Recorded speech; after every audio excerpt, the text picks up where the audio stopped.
Lemon, a Sheffield-based muralist and artist. Lived in Sheffield for like 2 years now, originally from Stoke-on-Trent, small city just over the hills from here. Specialise in murals and painting. I just always done art, like, you know, as long as I can remember I painted. My mum actually showed me a photo recently, like, for the exhibition, because a lot of that was to do with like growing up and like memories from the beginning. Obviously it was called Beginnings, and she found a photo of me like painting at the kitchen table when I was like 2 or 3 or something mad. That's the only thing I really enjoyed at school, but then I didn't want to study it because I didn't want to stay in school, so I just carried on doing it, working part-time and doing more like graffiti and mural stuff when I was a teenager. And discovering graffiti as a young teenager actually changed things, because it showed me like you can do massive work in public and you can get recognised for it. It's obviously at school you get told, oh, you can't really be an artist, you'll just sell your paintings when you're dead or whatever. But then I discovered this whole new mural movement where it's like, this is actually a viable career.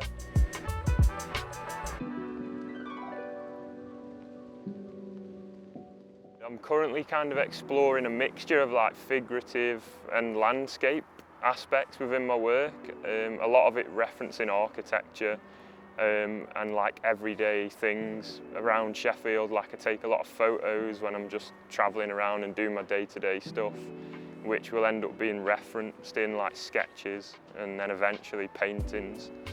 And I also do the same like when I'm travelling. I love travelling, and whenever I'm abroad I take a lot of photos of buildings or things that inspire me. And then they will become reference in paintings, I guess. When I'm painting murals, I tend to work with like rollers on poles and masonry paint or emulsion, and then spray paint as well. And in the studio I work with acrylics and oil sticks and a little bit of spray paint and airbrush here and there. I wanted somewhere to fill the whole wall with the face, like my signature face motif. Like I wanted to fill out a wall with it and sort of do a cropped version of it, so it was a bit more abstract. And then I saw that this wall was like square and it was a good spot to do it in. And I've just prepared it white first with a base coat, and then yeah, painting with rollers and masonry paint and just going as big as I can off the pole really. I guess there's always challenges with murals, like with the weather, obviously, like today as well. Yeah, there's always the challenge of a time frame that you're trying to get it done in a week or whatever, because you've got a scissor lift or scaffolding on hire for that amount of time, and you've got client expectations, you've got the weather, you've got the budget that you're trying to work to. So that's always a challenge. And then challenges in the studio. Obviously there's no weather or anything to worry about in there, or particular time pressure. It's more what the deadlines you put on yourself, like having an exhibition. But you can face challenges of like productivity in there, I think, because you're not in the street and you're not in this sort of stressed state where it's like, I've got to get this mural done today or this week, so it forces you to work at it. In the studio I feel like sometimes you can sit back and not know what to paint or where to start, or muster up the motivation to carry on, because it's such a relaxed environment. It's like, I don't really need to get this done, or you ponder things more, which is a good thing for developing the work and making sure it's the best it can be. But yeah, it sometimes poses a challenge in that way.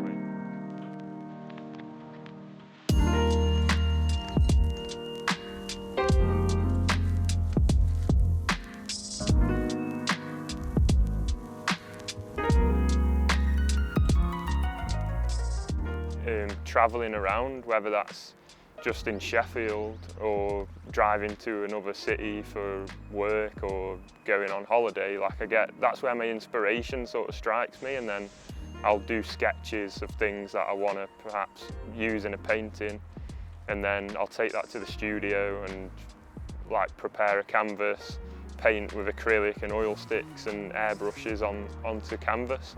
Or if it's an idea I really want to do, like at a large scale or in public, then I'll plan to do a mural for it, find a location that's suitable.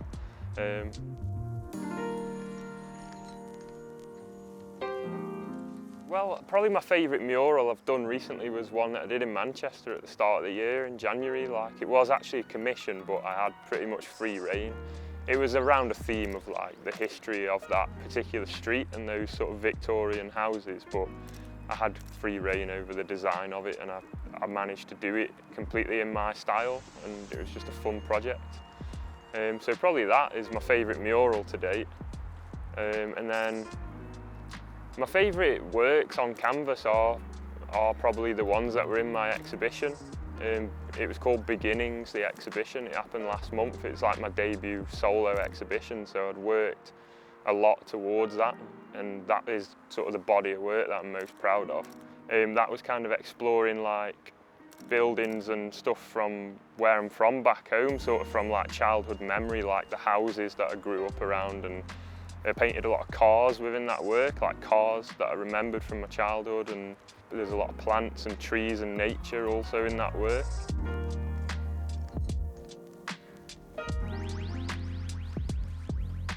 I'd like to have a solo, like a big solo show every year, like once a year sort of thing. That's the plan going forwards. I really enjoyed the process actually of preparing for it, and it took like 6 months or more to do all the work, but then in the build up to the exhibition, like a few months before, just organising everything and then curating the show and hanging the show was actually like super fun. So I look forward to the next one. I get inspired by a lot of other artists, you know, just artists that I look up to, whose work I admire and whose sort of work ethic and like career I admire, and that's what I aspire to be myself. And same with musicians, like I look up to a lot of musicians who are sort of self-made or independent, you know, they have their own record label and they do their own merch and things like that, that kind of independent mindset to it, that like entrepreneurship.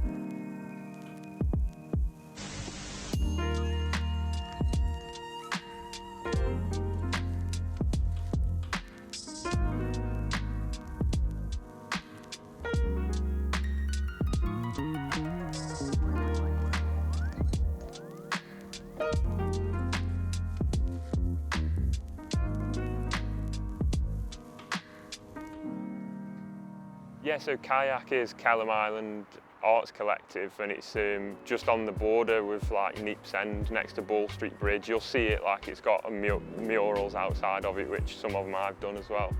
And it's a collective of like 30 artists. Been at Kayak for like 2 years now. It's pretty much as soon as I moved to Sheffield, I moved around near Kayak as well, and I got that studio and I was like proper happy about it. It was like lined up perfectly. And since I've been there, my work's developed like crazy, I think. Not to blow my own trumpet, but like having the time and the space to do it is integral, I think, to improving and growing. And the community aspect as well is something that I've experienced, like I hadn't really experienced before, and since I've been there, I realised the importance of it, like just having that network of people who can help you with things or offer you advice or just be around other creative people, like have that social as well as, you know, because it can be isolating, like being an artist, especially like a studio artist. So to be in a place with everyone else that's doing the same thing is actually like really helpful and inspiring. Follow your passion for it, yeah, just keep doing it and work on it every day. And believe in it, like believe that you can do it as a job, because there's so many opportunities out there now to make a living off it. Like it's a better time than ever, really. As much as social media and stuff's overwhelming and everybody on there is an artist, there's thousands of artists, like you worry that you might not stand out, but there's so many tools there these days to get your art out there. Don't sort of think that you have to be a graphic designer or whatever the traditional paths are, where you have to work to briefs constantly and work for other people. Like there's a very well-trodden path now, I think, of being independent and doing your own art, and you can survive off it.